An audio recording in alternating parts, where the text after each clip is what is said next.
for. And then one day, our professionals correctly came to us and they said, sorry, sir, we have to close down our country. And I said, say it again. Say it again. We have to close down our country. And the entire world closed down because of this hidden enemy. No, we're going to take good care of our people. It was not their fault. Dr. Birx to clarify something that she said on Saturday, Go sir. ahead. Yes, please. May I ask Dr. Birx to clarify something that she said on Saturday? If I may, Dr. Birx, this is a question that comes from a radio colleague of mine, Tamara Keith. And on Saturday, it sounded like you said that for the next week, people in high-risk areas should not even go to the market or the drugstore. Is that what you meant to say, or is that accurate? You know, out of respect for every single healthcare worker that's on the front line, whether they're a nurse, a doctor, a respiratory therapist, the phlebotomist, the persons who come in the rooms to clean, you know, out of respect for them, we as Americans should be doing everything possible. And what I meant was, if you can consolidate, if you can send one person, the entire family doesn't need to go out on these occasions. We really need, this is a highly transmittable virus. We've been saying that we want every American to know that what they're doing is making a difference, but we need to have solidarity of commitment from everyone to really, so, you know, maybe once every 2 weeks we can do a grocery store and pharmacy shop for the entire family. So it was really about, we have to do everything we can. I know I see on the TV stations the level of human suffering in the hospitals. Dr. Fauci and I and Admiral Giroir have spent our lives taking care of others. We need to take care of each other now as Americans and do everything that's in those guidelines. And I know they're tough. I know incredibly how tough they are. My grandchild of 10 months got a fever of 105 this weekend. I'm the doctor, and I couldn't get there. I mean, so I'm trying to explain to my daughter how to listen to her lungs, how to listen to her lungs, So and then the baby's lungs. You did not get there? I did not go there. Good, I'm very happy with that. Because of you two. I mean, when you can't take that kind of risk with the leaders of the country. Your grandson's okay? So, daughter, but she's That's coming a lot out of temperature, 105. Yes. But, you know, we're all, and that's just an illustration that I know you all are making sacrifices, and I guess I want everyone to take this seriously. So that was really a call of seriousness of how important this is and how we're starting to see the impact, but you can see what can happen when you come at this a little bit too late.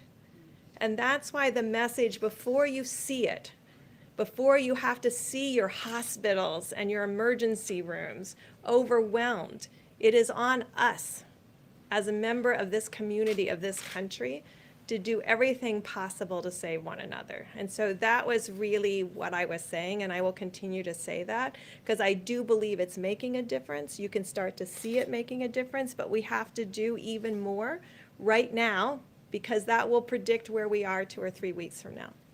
Thank you, Deborah. And it is making a big difference. I saw where Governor Cuomo was a little bit upset today over the weekend. A lot of people outside, and there were pretty big groups of people. I saw that. I noticed that, and he wasn't happy with that. And I could understand that. Look, we have a short period of time. Hopefully, it's a short period of time to go, and let's get it done. Let's get it done. Kristen, did you have a question? Yes, I did. Thank You're you. so Quick quiet. follow to, just got here. Because you have your own show. Quick follow to the question about legislation. I know there's discussion about a phase 4, Yeah. but are you also looking seriously at a second round of direct payments? And are you putting discussions on a potential phase 4 on hold for now while you pursue that? Well, I was opposed to the way of distribution, money distribution through, as you know, unemployment and through the state offices, because they have very old, not all of them, but many of them have 40-year-old equipment, as I've said, and it makes it very difficult. But that's what that's what they want to do. That's the way it's mandated to do. I thought it would be better if we did a direct payment system, but the Democrats really wanted it, and I think they had some help from a couple of people that I would have Had I spoken to him, I would have convinced him otherwise, I really believe. But it's getting out, and the federal government has done its job. All we can do is give this massive amount of money to the states. The states then are responsible to distribute it, a little bit like we're talking about here. But the money will be right on time from the federal government. Then the states have to do their job in getting it out. There need to be a second round of those payments. What do you say? We could very well do a second round of direct. I would do it direct. Is that under serious discussion? It is absolutely under serious consideration. And in terms of Chuck Schumer, he also said he spoke to your chief of staff about potentially appointing a czar to oversee the supply chain. Is that something that you But would we consider have doing? people that are so talented. I know the people he suggested. They're wonderful people. They worked here. They're wonderful people. He's just doing that because it's politics. Because you know point what? person right now, Mr. We have many, depending on what. In terms of testing, this gentleman right here. You know who the point person is? This gentleman right here. He's the one in charge of the task force. But Mike, you may want to tell him about them, because this is really a military operation. Mr. Vice President, in terms of the supply chain. Let me answer your first Please, question, if I may, because it's a very good question, and I spoke to Senator Schumer night before last about just that. When the president signed a declaration of national emergency, he stood up FEMA as the lead agency implementing his policy to marshal a whole of government response. And under FEMA, we provide federal support. The state manages the healthcare response, and healthcare providers and first responders implement that response on a local level. Our lead on this issue in implementing it is Administrator Pete Gaynor. But the man managing all of the supplies, and you heard a presentation this weekend about our air bridge, what we also call the control tower. We literally, with Admiral John Polovchik at the helm of our logistics effort, we have visibility now on all the supplies that are moving across this country and into this country from around the world. It really is extraordinary. I mean, when the president tapped FEMA to lead this effort, we essentially wanted to say, we want to organize this in a military fashion. And we tapped really someone who is widely regarded as the #1 supplies and logistics military officer to do just that. He really is an extraordinary individual. Admiral Juar has known him for a long time. And to be working with Admiral Polovchik, we speak every morning. Our team reviews the data. We go over that with Administrator Gaynor and Admiral Polovchik. We talk about an extensive team that's identifying supplies around the country and around the world.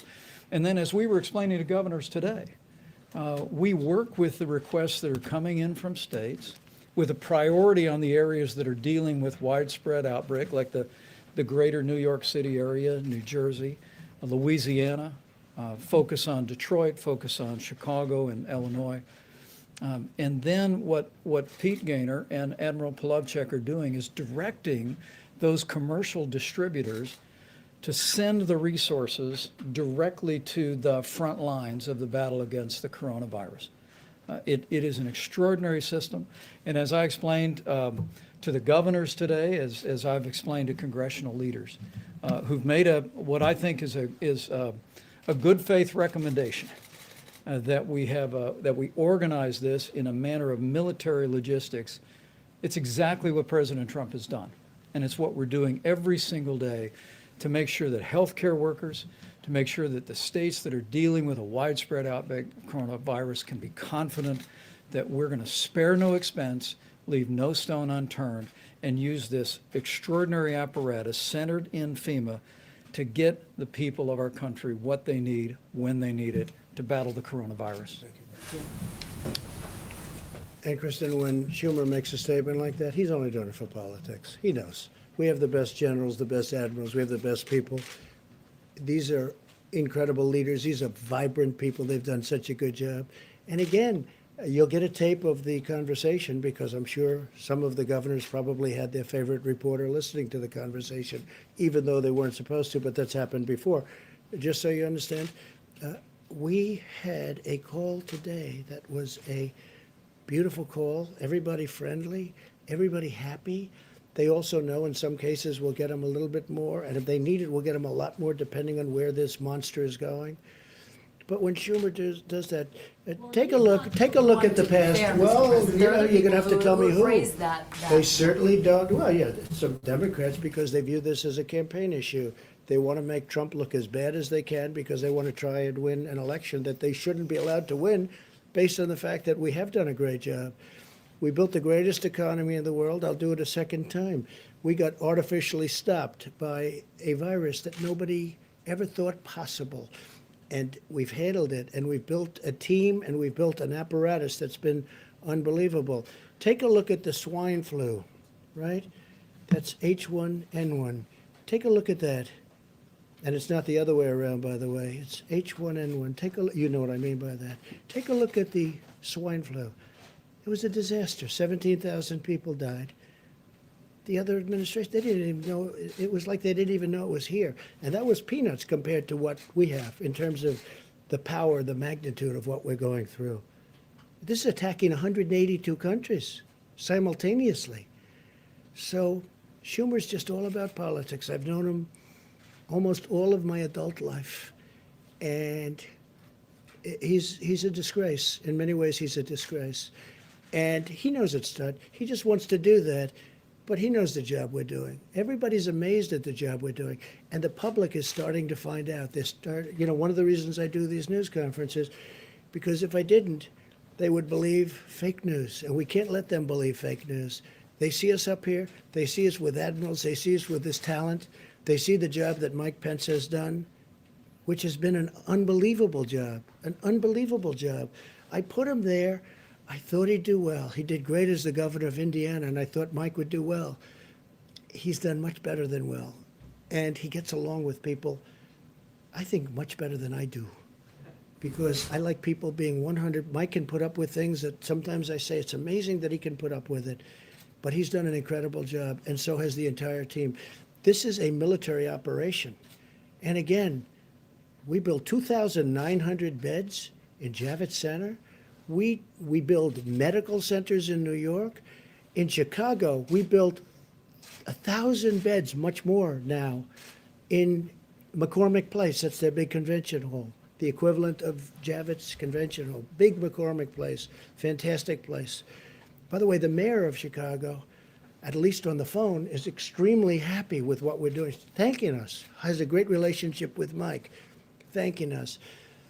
And I just wish the politicians would say to you what they say to us, really. And it's a good question. Do you have one? Yeah, please. Yes, Mr. And President, we'll get to a national security question and then a question about Governor Cuomo. The national security front, to the extent that you can comment on this, your administration is making heavy preparations to move against the cartels in Latin America right now. And could you said expand, Latin America? Yes. Yeah. Could you expand on the reasoning of why now? Are their supply and Yeah. logistics especially weak? Is it political? Yeah. What's the reasoning? Good question. We've moved a tremendous number of boats and ships to the area of, different areas of exactly where you're talking about, because we're tired of drugs pouring into our country from other places. And we're tired of seeing drugs pouring into different parts of Latin America, South America, and just coming into our country. Now we've got them stopped at the border, and they're trying to do it by sea. So we stop them at the border and frankly, with the help of Mexico. Mexico right now has 27,000 soldiers on our southern border. They never had any soldiers. They're doing that because I've asked them to do it. That's the only reason they're doing it.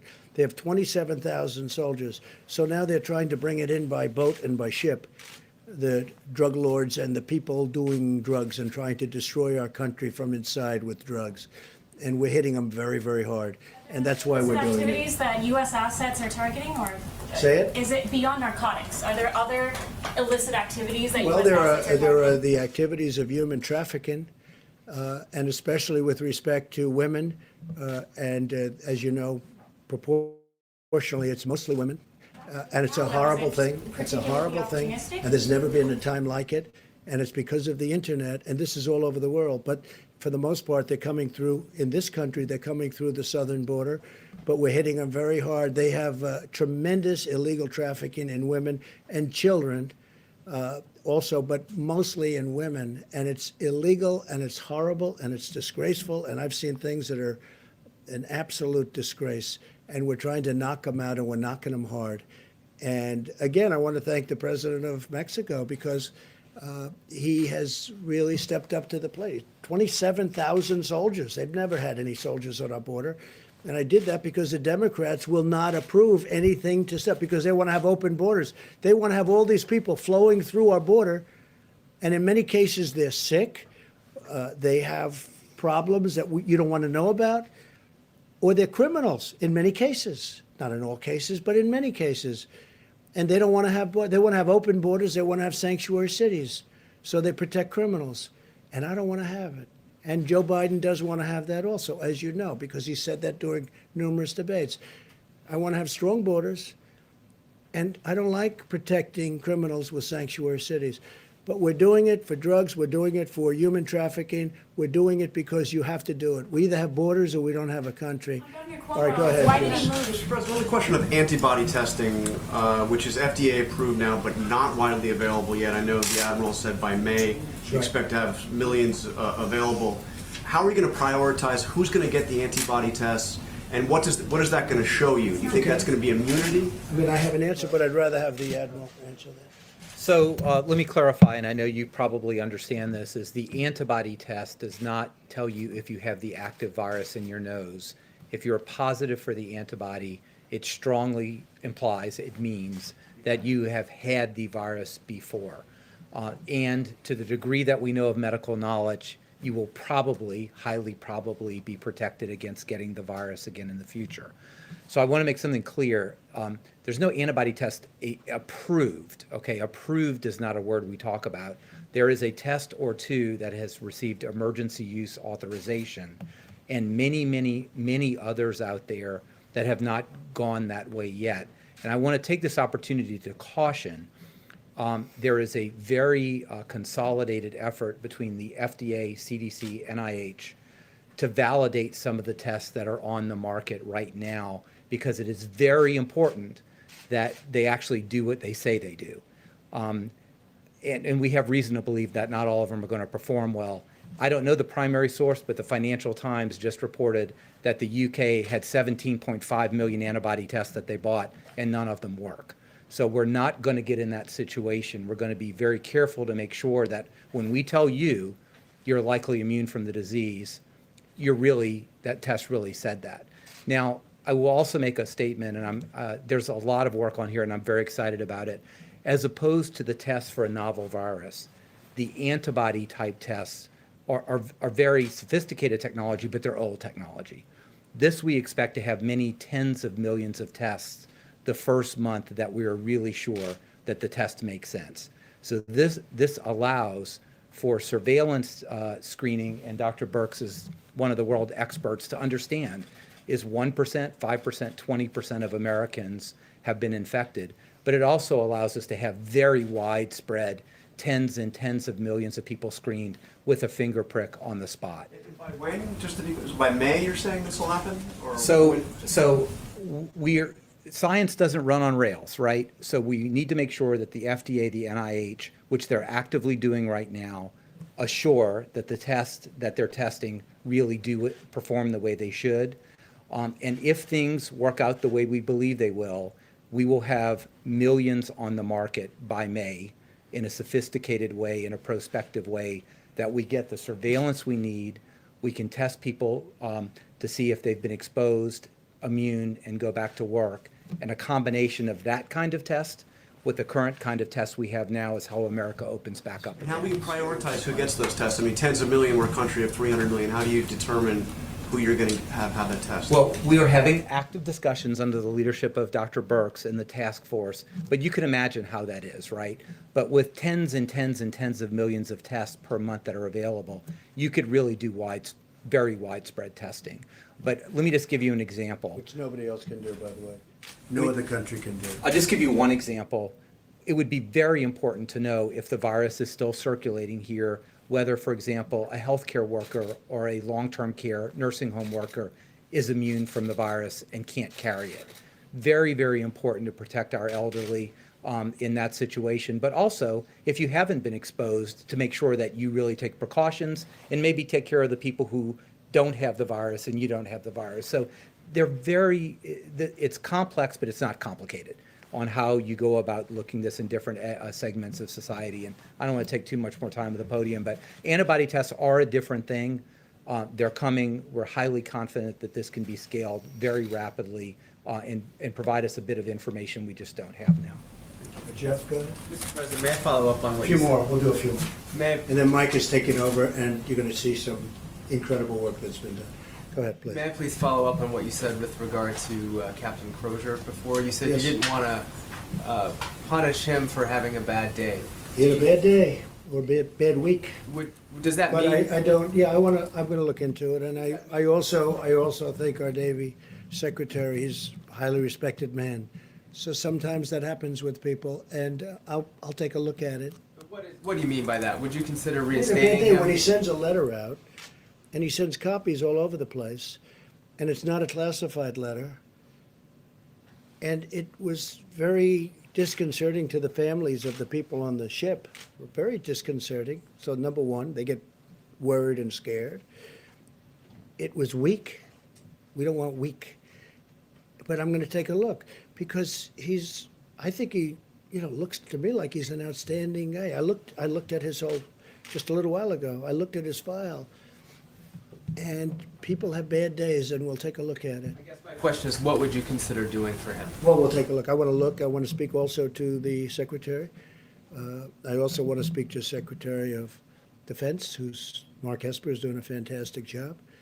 And we'll, maybe I can help the situation out. I mean, you guys are saying, why is the president getting involved? And going, well, I like to solve problems. It's a problem, I don't want to see men hurt, women hurt. I don't want to see people hurt unnecessarily. Maybe we can solve it easily where, it's not life-changing.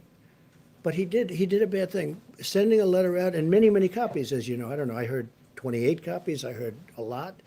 That's a lot of copies. Plus, the letter was 5 pages long. I haven't read the letter, but I think it was 5 pages long, single-spaced.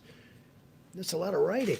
He's the captain of a ship. He's a very important person of a very expensive ship, a nuclear-powered ship.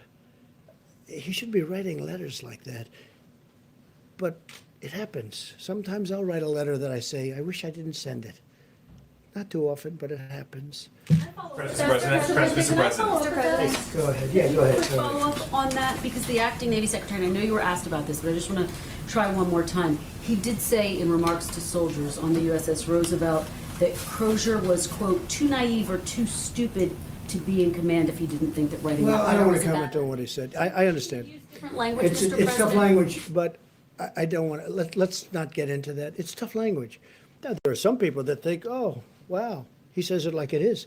Look, he made a mistake. He should not have sent that letter. Or he should have gone through his chain of command, which is the typical way of doing it. He's in the military. He's a very important person in the military. He knows it better than anybody in this room what he should have done. And I'm sure he feels he made a mistake. But I'm going to look into it, and I'm going to see maybe we can do something, because I'm not looking to destroy a person's life who's had an otherwise stellar career, as I understand it. I looked at his file just now because I've been seeing what's going on. If we can And save save, him? if we can save a person's career, I don't mind going after a person if they did something wrong. And, but this was a mistake. He made a mistake. I'm not justifying what he did. He made a mistake. Shouldn't be sending letters. He's the captain. He's a very important person in the military. You don't send letters and then it leaks into a newspaper of all newspapers. That was a beauty, right? So you just don't do that. So it was a mistake. But I may get involved. I'll call Secretary of Defense and find out a little bit about it. And if I can help two good people, I'm going to help them. Sir, on the tone seems to have changed a little bit since Say Saturday. it. Your tone seems to have changed a little bit on the captain since Saturday. With the captain? Yeah, No, it is it hasn't. the I news mean, look. coverage or did Okay, somebody ready? speak to you on his behalf? I said when you asked me and when the question was asked the last time, I said, Shouldn't have sent the letter. I haven't changed. He should not have sent a letter. And it should have, if there's a letter, it should go classified, and it should go to his superior. And he shouldn't be jumping over his File, superior. sir. Did So somebody it else hasn't do? changed in that regard. The only thing that has played right up here with me is that I looked at his record. And he's been an outstanding person. If he wasn't, I wouldn't even be talking about this. He's been an outstanding person. He's had a very exemplary military career. I mean, you know, he started off as a helicopter pilot. They called him Chopper. His name was Chopper. He was a great helicopter pilot. It's a tremendous skill. I know a lot about helicopters. And then he went to F-16s or F-18s, and he was a tremendous pilot. And then he's very smart. He studied nuclear energy, and he was fantastic. And very few people have the aptitude, they have the mentality to do that. Nuclear energy is very complex, it's very hard. Very few people can do it. And he did it well. And then he became the captain of a nuclear ship, right? He became if replacement cost, if you look at replacement cost, $18 billion a replacement cost, right? So he's got, on a replacement cost basis, an $18 billion ship. You know, the President Gerald Ford, very expensive. That's, you know, the nearest thing I can think of, but they're spending money on that one like nobody's ever seen. So he made a mistake. He made a mistake. And maybe we're going to make that mistake, not destroy his life. Okay, a couple of more. President, you mentioned medical professionals. You compared them to soldiers going onto the battlefield. Yeah. Many doctors and medical workers today, some have seen pay cuts. They're going into a certain environment where they're concerned about their own health, their families' livelihood, if something were to happen to them. Very much in my mind. As part of this phase 4, are you going to prioritize? Doesn't have to be phase 4. I think it could be a separate phase when it's all over. Right now, I don't think they want to think about it. These people don't want to think about it. These people are incredible. They're not thinking about how much am I getting paid. These people are incredible. I've seen it. I see the spirit. I hear about it all the time. From Mike, from the Admiral, I hear about it all the time. These people are incredible. When it's all over, I do want to seriously think, maybe in the form of bonuses. These people are, what they've done is incredible. I just admire the attitude, and I've said it. They walk into those hospitals and they are seriously, you know, one of the things that came up with the Comfort, the ship, is that when we fulfilled the request of Governor Cuomo and Governor Murphy, and they're going to be splitting up, but, you know, a lot of things happen to ships when you do that. You know, it's a lot of, they didn't want to do this. In fact, they specifically didn't want to do this. Have patients that were affected with this horrible disease or whatever, the plague, because frankly, it's a plague. That's exactly what it is. You'd read about it in the old days, the plague, and that's exactly what it is. But we're doing it. But when I see the bravery of these people walking through doors without their stuff, I mean, they're just getting, they're not standing outside, hey, let's get ready, they're running through doors, putting on the stuff that's not even on. I think it's incredible. I'm telling you, the nearest thing I can think of is soldiers in battle and soldiers going right into battle, because that's what they're doing. It's really, in many ways, it's the same thing. All right, how about one more? One more question, Mr. President. You may have seen this, the Masters tournament has been rescheduled to November. 2 questions. A, is that an outgrowth of your conversation that you had with sports commissioners on I hope Saturday? it's rescheduled. I hope football's able to start. I hope baseball can get to play a little bit. I hope basketball can maybe do their playoffs. I mean, hey, I have no interests or anything other than I want what's good for the country. What about the U.S. A lot of Open, which people you've are attended many tired. times? Yeah, a lot of people are tired of looking at games that are 5 years old. I looked the other day, I saw somebody, I said, wow, he looks great. I forgot. I said, oh, that was 9 years ago. I said, he's really in great shape. Well, not in great shape now, but he was in great shape then. It was 9 years ago. You know, you get tired of looking at 9-year-old baseball games and playoff games that took place 12 years ago. I don't have much time to do that, frankly, but that's what people are doing. And they want to see sports. Sports are a great thing for this country. And I hope football can start. And I told them, I think you might be able to. They may very well be able to. I hope they can start. And I hope they can start with people in the stands. You know, we're not going to be separated. You have seats. Those seats are meant for people to sit next to each other. And when this virus is gone, people are going to be sitting next to each other. And just for the restaurant industry, so they understand, when the virus is gone, people are going to be sitting next to each other. One man said, I have a 200-seat restaurant. It's been great. But if I go by these rules, this 200 seats goes down to 60. I said, no. You have a 200-seat restaurant. That's what you have. But we have to wait till the virus goes away. It wouldn't even do well at 60. Frankly, there's a warmth to it also. There's a warmth, but not when we have the virus in the air. Well, ladies and gentlemen, thank you very much. So I'm going to let our Vice President take over. He's got some really interesting numbers, statistics, and I want to thank the Admiral. I want to thank Tony and Deborah and everybody else. I want to thank everybody that's working, and I really do. I see a lot of tremendous things happen. The therapeutics, the call I had today was one of the most exciting calls I've had in a long time.